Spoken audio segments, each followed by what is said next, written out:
La notion d'expérience client, c'est une préoccupation importante de beaucoup d'entreprises. C'est une notion assez ancienne, hein, mais aujourd'hui on parle du management de l'expérience client. Donc les clients ont une expérience et les entreprises essayent de faire en sorte qu'elle soit de qualité. Donc cette notion d'expérience, elle est importante. Qu'est-ce qu'elle recouvre? Assez simplement, c'est tout ce que vit le client avec l'entreprise. Donc tout ce qu'il fait avec l'entreprise, toutes les émotions qui sont attachées à ces différentes activités, et puis également toutes les pensées, toutes les cognitions qu'il peut avoir avant, pendant et après son expérience d'achat. Donc cette notion, elle est importante. Aujourd'hui, elle fait l'objet d'un développement de méthodes, par exemple, pour modéliser les parcours clients, faire en sorte que cette expérience soit la plus fluide possible sur l'ensemble des canaux de contact, donc par exemple l'email, le téléphone, l'agence, les interactions avec les collaborateurs.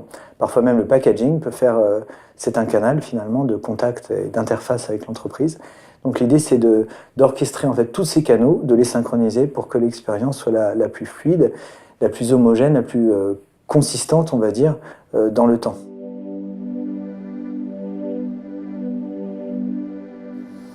Donc l'expérience client et la confiance sont deux concepts distincts, mais l'un est effectivement la cause de l'autre, c'est-à-dire que l'expérience client, la qualité de l'expérience client va construire la confiance au fil du temps.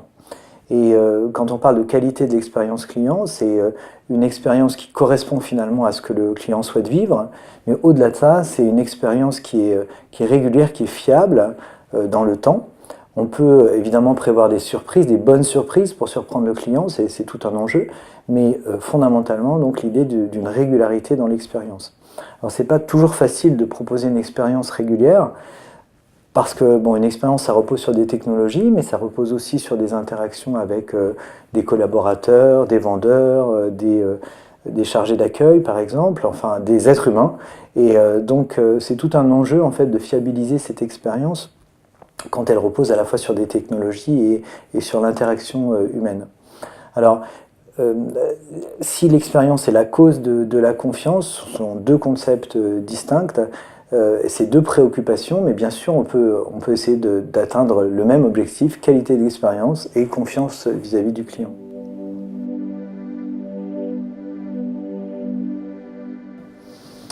Alors, les organisations peuvent faire de nombreuses choses pour gagner la confiance de leurs clients et éviter de la perdre. Donc, le premier élément, comme on l'évoquait il y a un instant, c'est la qualité de l'expérience client, qui doit être encore une fois fluide, consistante sur l'ensemble des canaux. On ne peut pas exclure qu'à un moment ou à un autre, l'entreprise fasse une erreur et que finalement le client soit insatisfait ou voire même dépose une réclamation auprès de l'entreprise. Et donc là, ce qui est important, c'est que l'entreprise soit en capacité finalement d'accompagner le client, de lui répondre, peut-être de s'excuser, d'expliquer pourquoi l'entreprise a fait une erreur.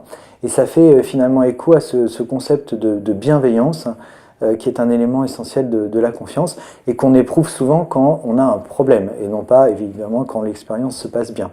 Donc deux grands volets, hein, faire preuve de professionnalisme, respecter ses promesses, mais également savoir accompagner le client quand il est confronté à un problème.